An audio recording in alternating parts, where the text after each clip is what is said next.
The golden era of roguelikes has long passed. While there still are new games that shake up the genre, for the most part the innovation is slowed to a crawl, and now all there is to do is wait for the sequels or wait for the sequels to get proper updates. So of course I doom scroll the Steam store until something catches my eye. Huh? Is that a claw machine? And is that Big Monkey? I'm such a fan of Big Monkey, I can't possibly go home without giving this a try. Come on. Yes! What? Dungeon Clawler? What even is this? Claw machines are the reason I have a slight gambling addiction. I don't think the rewards were ever the reason I actually wanted to play on them. Instead, I just wanted to win, and that is the exact feeling this game provides. Dungeon Clawler has a unique take on the deck building subgenre, claw machine. The claw movement is precise while also supporting a physics-based interaction system. You can take it nice and slow, or if you want to be a gamer, you can lower the claw immediately after moving it. You can also hit what I like to call the corner clutch. The corner clutch is one of the most sophisticated moves in all of claw machine gaming, and only a few people skilled enough can actually land it. Each item also has its own physics, resulting in situations where the game just breaks. Funnily enough, the game never slights you like its real-life counterpart. However, it would be nice to have mechanics that reflected how chaotic a claw machine truly is. Though that's not to say there aren't some similarities. For the most part, the game is extremely easy to pick up and learn. And as you continue playing, the music hits and it's just pure vibes.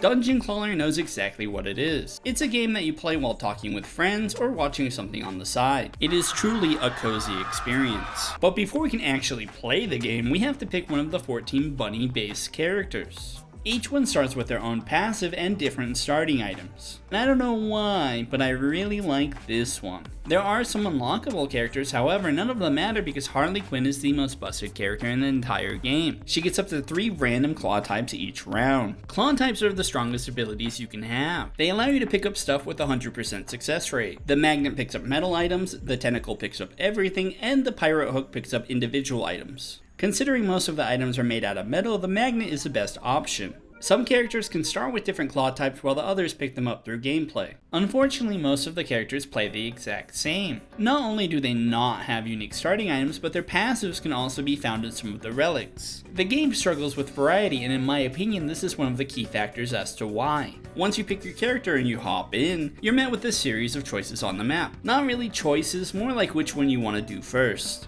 The rooms fall under your basic deck building categories. You have your basic enemy rooms with different difficulties, an upgrade room for upgrading, a scrapping room for deleting items, minigame rooms for testing your skills, treasure rooms that are entirely pointless because of this button, and enchanting rooms, which is arguably one of the better systems in the game, but you don't really ever use it. I imagine it only comes into play on the harder difficulties. And I think that's all of the rooms unless I'm forgetting. Oh shit, it's Grandma!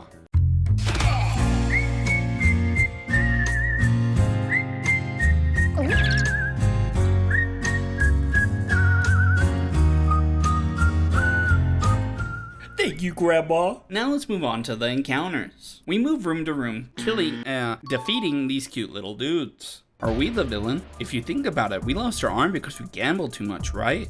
And now we're slaughtering all of their staff and work. Nah, we're just a victim of circumstance. At the end of combat, you're rewarded an item and some gold. Your primary objective is to get items that flow well together. You can shrink items, making them easier to pick up, add globs of glue or magnets to hold items together, or add water to make everything flow. I'm really just scratching the surface of what you can do. On the flip side, you don't want to fill your prize pool up too much, because if you have too many items, it becomes way too hard to grab what you need. Ideally, you want to have a good balance between setup and payoff. If you really want to, you can just go full damage. And the relic system supports this immensely. Relics are your bread and butter for deck building, and I love it when they allow you to stack them. A game where you can stack indefinitely is a game that can be broken. Every playstyle has relics that support it, even ones you might not usually play. And that brings into question, what do we use these items and relics on? The enemies, of course, who are probably just working their 9 to 5. And you can almost immediately tell what the characters and enemies do based on their designs. Each normal encounter plays mostly the same, but there are some variations. Some enemies have special abilities. You got this little squiddy guy that makes it so you can't see shit. This guy just steals your money. And this dude just goes boing. I love to see an enemy that makes a machine wig out. Be careful guys, when the fish wigs out, he'll scream and shout. I'm about to get real chicken with the wiggin'! Wig out, wig out, wig out. Then we have the elite enemies, and the elite enemies don't really differentiate themselves from the regular enemies too much, but they are slightly harder. They basically have their own relics. And I'd love to see an update focused solely on the elites, making them feel more impactful. Because as it stands right now, I honestly can't tell the difference. If it wasn't for these little icons, I would not know I'm fighting elites. Here are some images of most of the enemies. Can you figure out which ones are elites? Because I can. The art isn't bad by the way, there just needs to be a more distinct difference. The bosses on the other hand are visually distinct, and have mechanics that not only reflect their design but interact with the gameplay. To say the bosses are the highlight out of all the enemies would be an understatement. Melion is one of my favorites. He drops bombs in your prize pool, forcing you to pick them up opposed to picking up shields or damage. And this allows for, dare I say it, skill expression, or just play it safe and not die. And this is how each boss should be. Speaking of bees, the bee boss is kind of a letdown. And this brings me to my next issue. The map design is pretty weak. I will say I have mad respect for Strayfawn for not following the tropes that every other deck builder does. But by only having the choices at the end instead of the whole way through, you give people too much leeway on how easy the game is. And now we're finally here at the final boss, the man who took my arm after I gambled away all of my money. It seems like the casino was rigged, but I genuinely don't think so. We went on a losing streak after being at the height of our career, and then they took our arm because we had no money to give them. Why did we put a claw machine on our arm? And what does our arm even do when we get it back? He's also a shark. A load shark. What's really funny about that is we don't actually owe him any money. We're assholes. At the last floor, you can also find Harley Quinn captive, and you have to select the right key to unlock her. I think it's random each time.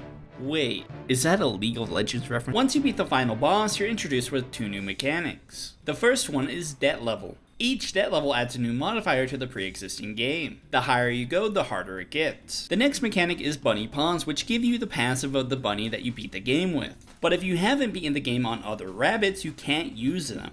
Unlike the bunny paws, you can do the debt levels with any bunny you want, regardless if you've beaten the game.